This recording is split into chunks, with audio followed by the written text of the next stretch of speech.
Good afternoon, everyone. My name's Stephanie. I'm a researcher at the Centre for Evidence-Based Medicine at the University of Oxford. And I'm pleased to be presenting this PPI project that, as Esther said, involved the production of some artwork as a route to illustrating and understanding research priorities for three groups of individuals who could be classed as seldom listened to when it comes to setting research priorities.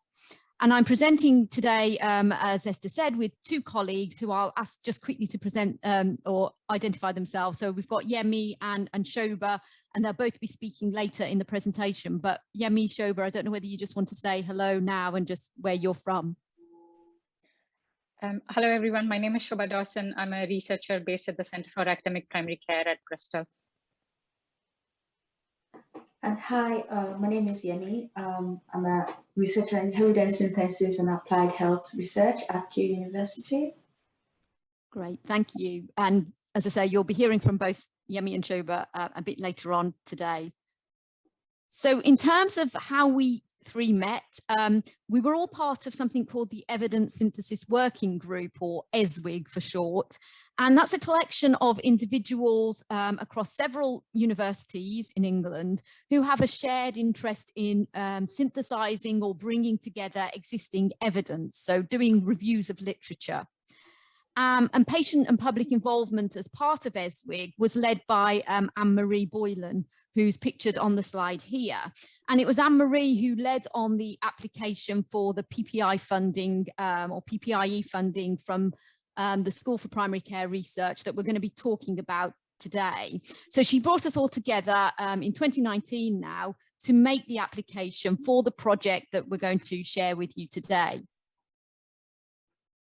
And this project itself was trying to explore the use of artwork as a way to, as I say, help groups that were seldom listened to when it came to research priorities to express their views and to have those illustrated.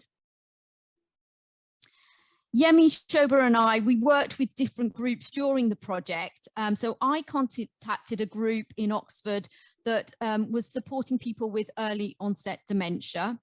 Shoba contacted a group she had worked with previously to involve women from a South Asian background.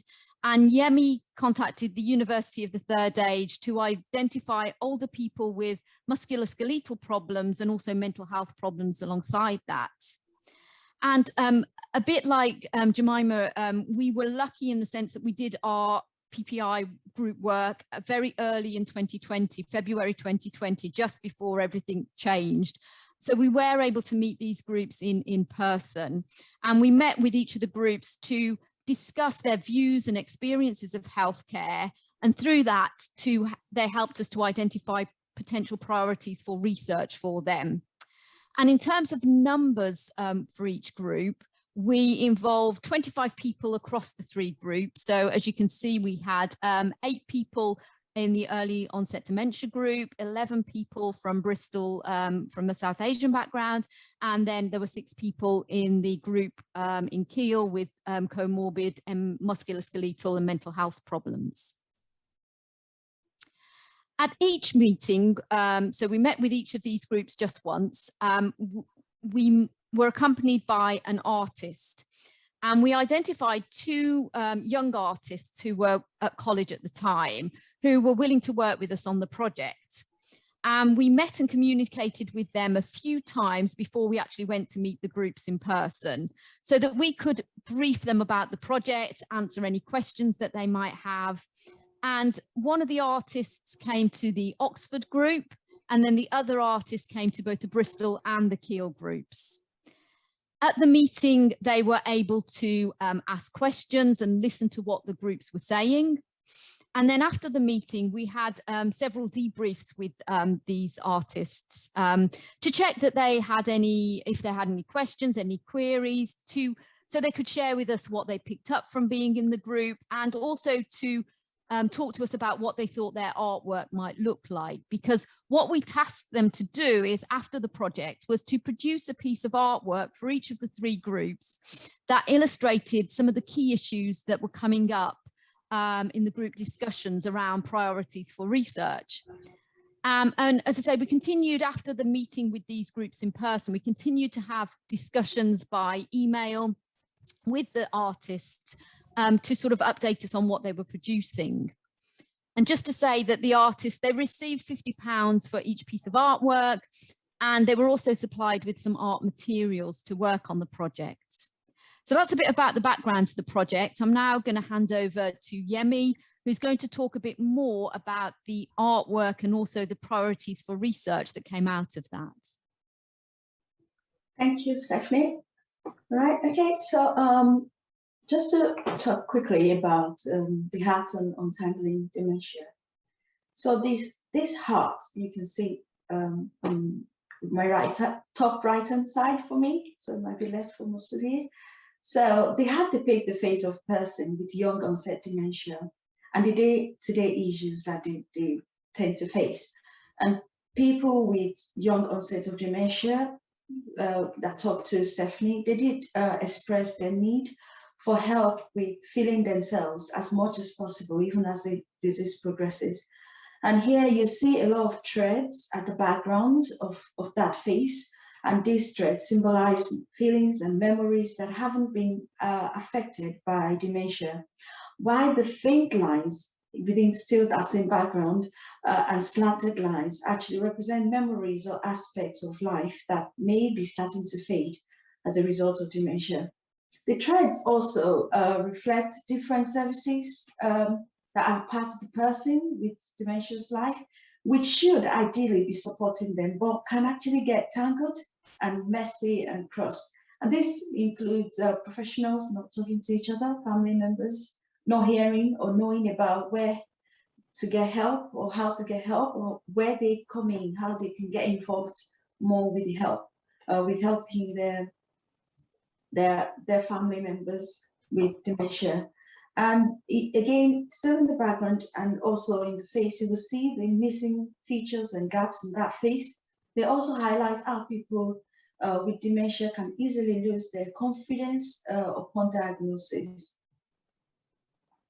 And on the other side, you see the artwork from discussions with South Asian women at Bristol. And this largely depicts the dignity and beauty of womanhood, along with the myths, the myths, the rumors, and the challenges that surround menstruation and menopause. So the artwork also shows the veiling or the veiling and unveiling of a young woman, presumably a daughter, by an older woman, which could be the mother. And the hidden nature, the myths and rumors surrounding menstruation are nested in the context of the flower uteruses that you see in the background of the artwork there. And here you can see that the beauty of womanhood that women from these communities acknowledge, even though it isn't always a pleasant thing to talk about. They acknowledge that this is something that is beautiful and they should be proud of, even and open about within their community. Finally, according to Aristotle, the hand is the hand of tools. And so you can see the trilogy of hands art. It depicts strength, power, and protection and stability generally. That's what hands depict. But the trilogy of heart here depicts the triple whammy of issues highlighted by older adults with comorbid physical and mental health challenges. So lack of information is represented in by palms on the face, covering the figure's eyes. So it feels that the gesture actually symbolizes confusion and hopelessness as a result of lack of information or the confusion that can ensue from conflicting information from varied sources. So it also relates to feelings of loneliness and isolation faced by older adults with comorbid physical and mental health problems. Secondly, the elderly hand that is clasped by a younger one symbolizes concerns that could be related to quality of life or the need to share, and can be interpreted from various perspectives, especially from, based on our discussions with this older adult. And this clasp hand also symbolizes the need for appropriate help at the appropriate time, and also supporting the local community, or alternatively, the other person's need for friendship and fear of being alone or being a burden on relatives. So there is some form of expressed need for connection here and for help at different stages and from different quarters in life. And lastly, the ants counting coin symbolizes issues related to cost of care. And older adults did indicated the willingness to contribute to their own cost of care. And this was especially an unexpected finding. And they did emphasize that contribution to cost of care does not necessarily always have to be in financial terms alone, but they also want to be involved in their care and see how they could help support each other. And if there is any way in which we could think of, they don't want to be seen as a burden to the society, which is almost like, a tag around older adults and their care and the need for care. Next, please. Okay, so these are the top priorities that we found from our discussions with these various groups. And you can see from the group with young onset dementia, we talked about access to ranges of support. And most importantly, I think for me, one thing that strikes is improving the coordination of care and of the support that they receive, because I think it seems as if things are really tangled and in various places. So that needs to be looked into. And of course, they talked about employment challenges and increased awareness, and especially at the very early stages of dementia. And for the other group, our discussions with South Asian women at Bristol, I think most importantly here is education and awareness, again, among community groups, and open communication really about menstruation and menopause and probably other women's health issues. But obviously our conversation at this time really focused on menstruation and menopause. And again, it became really apparent that it was important to support women who may want to support others to engage in this discussion. So that could be another focus for future work. And lastly, from KIL and from our discussions with older adults with physical and mental health problems that are comorbid at the same time. So we saw that the leading problem here is misinformation from different sources. So there's quite a lot of different areas where different sources of information, and older adults do not always know which one to trust and which one to actually take on board. And again, it's really important to know that this is something that it's not a job for someone, it's for one person, and it's not a job for the older adults alone. It's again, I think it kind of links up with what the people with young onset dementia talked about increased coordination, about coming together, the different aspects to kind of support and coordinate care and coordinate all the different issues that they've highlighted. So finally, the artwork speaks volumes about the work that we've done to involve this underrepresented or underserved group in setting research priorities. And the headline issues and priorities that we've presented actually shows that everyone, especially the patient and public, they are experts in their own lived experiences, and they need to be listened to. They deserve that, that understanding of where they are and what next we might do in driving research priorities and also probably policy steps. I'll hand over now to Shoba for how we went about with dissemination. Thank you so very much, Stephanie and Yemi. So obviously there were a lot of different lessons that we learned throughout this project really, but I'm just going to focus on three main aspects, if you like. So the first one being regular communication. So maintaining regular communication, be it with the artists or with the local groups, was very vital to ensure that every aspect of the project went by as smoothly as possible really. So for example, you know, with the group at Bristol, when I worked with the artist, one of the things we did was the session that we had with the group, it happened in Hindi Urdu. So constantly we made sure that we back translated that information in English so that the artist could make notes, etc. Following that meeting, I also had a separate debrief session with the artist as well to ensure that, you know, they had all the information that they needed. And also between meetings and leading up to these sessions, all the three of us made sure that we were in regular contact with the artists, also with the community groups really, so that we knew what to expect on that day, when we'll be undertaking those sessions, etc. Locating artists was quite a bit of a struggle really for us to begin with. We tried to identify them through different means really, but because we were struggling, some of the steps that would be useful for people to consider in future would be to try and approach people through like known sources really, either through your colleagues or, for example, thinking about like local schools, etc., or even thinking about advertising and recruiting people through local colleges or art schools, etc. And in terms of using existing groups, obviously it does have its own benefits and also certain, to some extent, some disadvantages as well. So using existing groups meant that people already knew each other.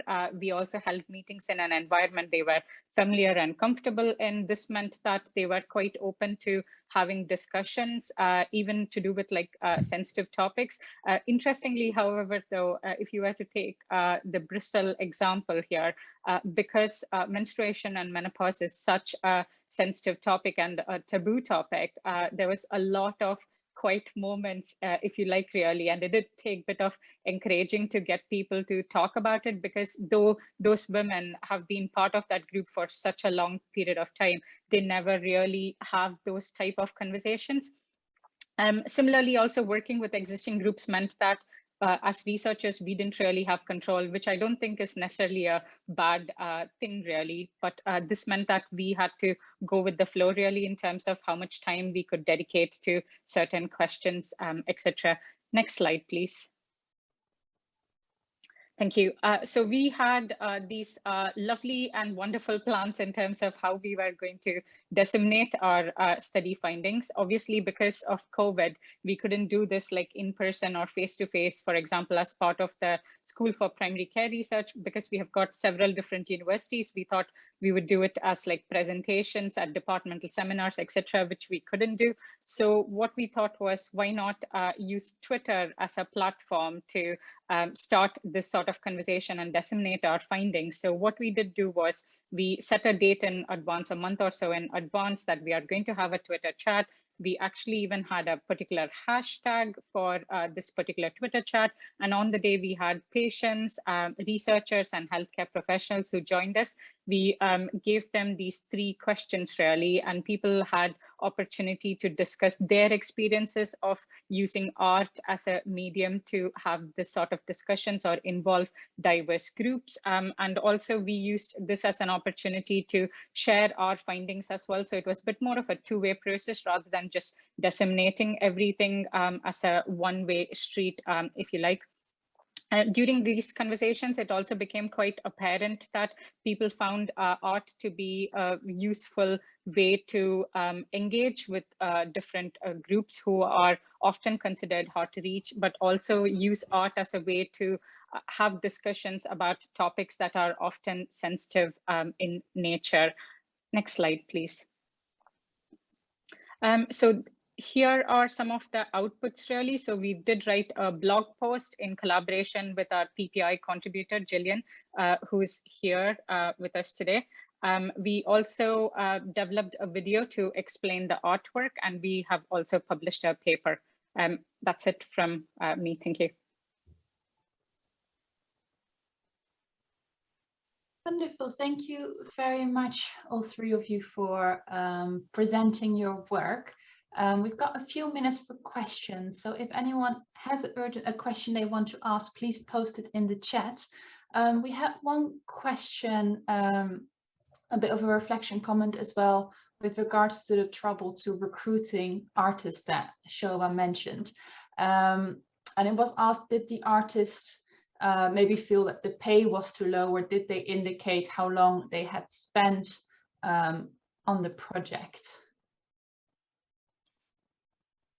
So in terms of the pay, I mean, we were sort of restricted in terms of how much we were able to offer because we had a budget. That's partly why we wanted to engage a college student so that they could maybe do this as piece of their sort of coursework, but also give them an opportunity to understand what research is, get an insight into research. So I do take that £50 is not a lot of money. It was it wasn't a testament of the amount of time they probably put into the project, but it was a token of thanks for them being involved in the project. So yeah, but neither of them came back and said that's not enough. Both of them really enjoyed, I think, the experience and felt they got a lot themselves from being involved. So I think they did it for more than monetary reasons. I think they did it because they wanted to learn and get something out of it. Yeah, just a quick one to add. I think the artist that came to Bristol and Kiel also wanted to have this as part of their portfolio for their college work. So for them, it was more than the money. And at some point, we did offer to even pay for their travel. You know, when and she was like, "No, I'm fine. I'm good." I think so. The opportunity to be part of this was more important to the people that came up. Thank you. And just a question from me then for you as well, because it's not seen as often that artwork is really used to try to envision, prioritize, rather than just producing a paper or a bullet point list. What is your reflection of using art as a way to capture discussion outcomes? I'll speak first of all. I don't know, I've got my mic on, so or off. So I shared with the group who were involved the artwork, and they were absolutely great because they really chimed with it, but it stimulated even more discussion. So for me, it was probably more powerful than I'd given it maybe credit for. So I found it a very useful way of not only capturing what they said on that day, but also furthering discussion and making them reflect on things that maybe they wouldn't have reflected on ordinarily. So I think it was, yeah, a really great way of doing it. So with our group as such, because they were quite aware from the beginning that, you know, artwork is something that we would produce as an output of all those discussions, I think that in some ways like piqued their curiosity as well and made them you know, engage a bit more. So post the, you know, once we had the artwork developed, finalized, etc., of course, we were hoping to take it back to the group really to showcase the artwork, explain to them why the artist had created what they had created, etc., which unfortunately we haven't been able to do so till now. But we did share both, not just the artwork, but also the blog post really depicting the meaning of the artwork with the community groups, and they have been absolutely thrilled that they have been able to contribute to you know, something absolutely fabulous. So it definitely has its benefits, like beyond the identification of priorities, is what I think. Thank you. Yeah, I just had one more thing, because I know at the outset when we were trying to do the application, we wanted to do an exhibition throughout the 9 schools involved in the School of Primary Care. So that was another thing. We thought that it would be a great way to bring researchers together and also stimulate discussions on this side of the divide as well. So not just for the group, but also for us. And I obviously, when we did the Twitter, what did you do on Twitter? So that night, yeah, it was quite a lot of researchers from different places across the world coming and commenting on the art output that came out from the project. And it did stimulate a lot of other ideas, and people did share some of the things that they've done in their research as well. So it's kind of mutual, so to speak. Wonderful. Thank you And thanks to all of the presenters for sharing their stories today and sharing their experiences of their projects.